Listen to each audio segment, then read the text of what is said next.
Hi hello నమస్తే welcome back to our channel Joshni cute angel అండి. ఇక్కడ నేనైతే వినాయకునికి ప్రసాదంగా శనగల తాలింపు అయితే ప్రిపేర్ చేశాను. చాలా ఈజీగా చాలా క్విక్గా అయితే ప్రిపేర్ చేసుకోవచ్చు.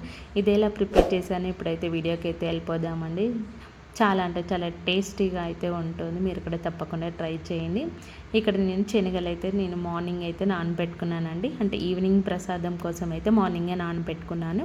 సో ఇప్పుడైతే నాకు చాలా చక్కగా నానిపోయాయి. దీన్ని అయితే మనం ఇప్పుడు బాయిల్ చేసుకోవాలి. ఇక్కడ నేను స్టవ్ మీద ఒక బౌల్ పెట్టుకున్నానండి. దీంట్లోకి అయితే శనగలు అయితే వేసుకుంటున్నాను.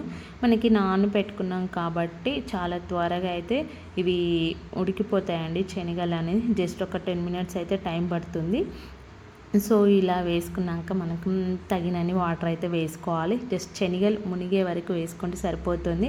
చాలా త్వరగా కుక్ అయిపోతాయండి. జస్ట్ 10 మినిట్స్ అయితే టైం పడుతుంది. సో చూసారా, ఇప్పుడైతే నాకు శనగలు అయితే ఉడికిపోయాయండి. మీకు చూపిస్తున్నాను.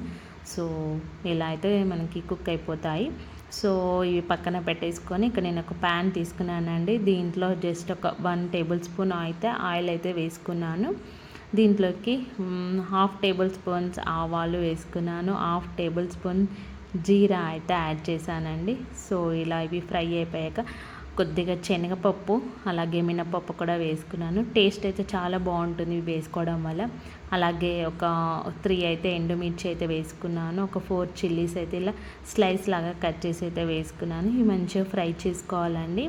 ఈ శనగపప్పు మినపప్పు వేసుకోవడం వల్ల టేస్ట్ అయితే చాలా బాగుంటుంది.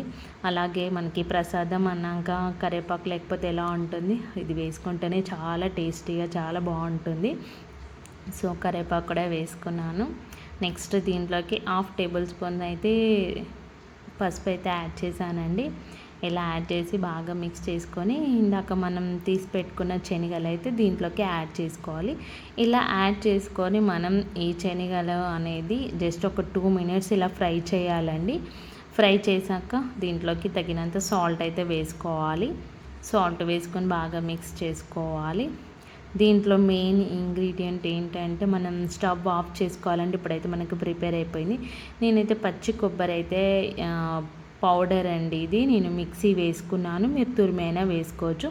ఇలా ఇది వేసుకోవడం వల్ల టేస్ట్ అయితే చాలా అంటే చాలా బాగుంటుంది. మీరు ఎప్పుడైనా ట్రై చేయకపోతే తప్పకుండా ట్రై చేయండి. చూసారా, ఇలా మనం స్టవ్ ఆఫ్ చేసుకున్నాకనే మనమైతే పచ్చి కొబ్బరి అయితే యాడ్ చేసుకోవాలి. సో ఇప్పుడైతే నేను బౌల్లోకి అయితే తీసేసుకుంటున్నాను. ఎంత టేస్టీ అయిన శనగల తాలింపు అయితే రెడీ అయిపోయింది. ఇప్పుడు మనమైతే వినాయకునికి ప్రసాదంగా పెట్టేసుకోవచ్చు అండి. సో నేనైతే ఈవినింగ్ టైంలో అయితే వినాయకునికి అయితే ప్రసాదంగా పెట్టేశాను. సో మీరు కూడా తప్పకుండా ట్రై చేయండి. టేస్ట్ మాత్రం చాలా అంటే చాలా బాగుంటుంది. చూసారా, చూస్తుంటే నోరూరిపోతుంది. ఇంకెందుకు ఆలస్యం, మీరు కూడా తప్పకుండా ట్రై చేయండి. ట్రై చేసి ఎలా వచ్చిందని కామెంట్ బాక్స్లో కామెంట్ చేయండి. ఓకేనా.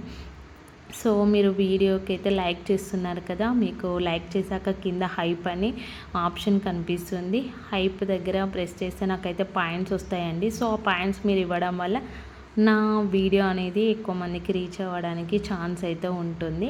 సో హైప్ పాయింట్స్ ఇవ్వండి. ఓకేనా. సో చూసారా, నేనైతే దేవుని దగ్గర అయితే పెట్టేసుకున్నాను. ఈవినింగ్ టైంలో చేశాను. సో ఇలా అయితే పూజ చేసుకున్నాము దేవుడికి. సో ఇలా అయితే ప్రసాదం అయితే పెట్టేశాను. ఇలా పూజ అయితే కంప్లీట్ అయిపోయిందండి. మీరు కూడా తప్పకుండా ట్రై చేయండి. ట్రై చేసి ఎలా వచ్చిందో నాకు కమెంట్ బాక్స్లో కమెంట్ చేయండి. వీడియోని ఎట్లా లైక్ చేయండి, షేర్ చేయండి, ఛానల్ సబ్స్క్రైబ్ చేసుకొని. Thanks for watching. బాయ్.